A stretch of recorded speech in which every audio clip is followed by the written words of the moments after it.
back with our weekly News to You segment. Where were you when the lights went out? The physician called Dr. Death, and the birth of a Western New York landmark. To On Your Side, Steve McKinley has more in our weekly walk back through time when those stories and more were all news to you. 10 years ago this week, as Bills fans had to get used to new rules about what they could no longer bring into the stadium, Western New York's Jen Shore was still soaring to great heights as the world's top-ranked female pole vaulter, and the AMC Theater in Amherst became the first in Western New York to be equipped with those reclining leather seats that are pretty much standard fare at the chain theaters today. 20 years ago this week, where were you when the lights went out?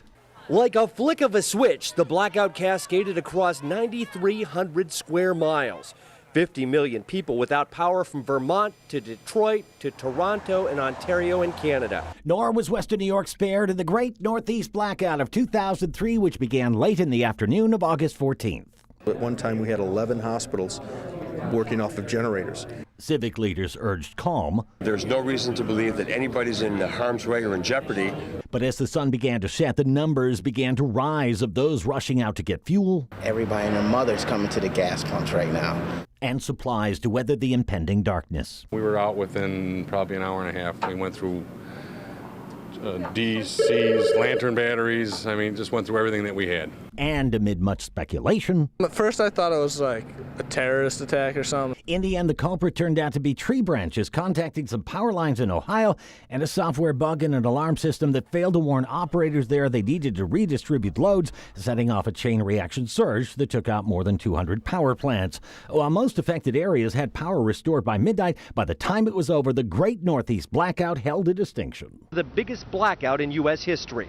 And it happened 20 years ago this week in 2003. 30 years ago this week. I will continue to help suffering patients. But the stakes suddenly changed for Dr. Jack Kevorkian. Nicknamed Dr. Death by the media, by this time he'd already helped dozens of terminally ill patients end their lives.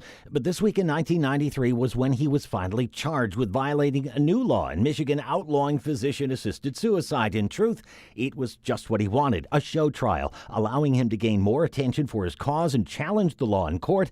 In case you can't recall, Kevorkian would be put on trial 4 times, escaping conviction at every turn until 5 years later, in a case where prosecutors proved that instead of his normal manner of providing patients with lethal doses of medicine and instructing them how to take it for desired results, Kevorkian actually administered it. That got him convicted for murder and sent to prison for 8 years. Kevorkian died in 2011 at the age of 83. 40 years ago this week. Many donor chairs at the Red Cross on Delaware Avenue were empty today. People fear that giving blood now will jeopardize their health. This week's News to You pop quiz, what was it that so many people were so afraid of that had blood donations down dramatically this week in 1983? Remember, this was back when a slice and a pop at the fair would only set you back $1.50, and when they were still making steel down at Bethlehem and Lackawanna, but for not much longer. Oh, and 50 years ago this week, it was out with the old and in with the new as Rich Stadium was opened this week in 1973 when it was all News to You. And here's the answer to this week's News to You pop quiz about why so many people were afraid to give blood 40 years ago this week in 1983. It was because of AIDS. Remember, this was back when there was still a lot of mystery surrounding the disease and treatments weren't developed yet. And even though officials stressed no one could get AIDS by donating blood, many people remained fearful at the time.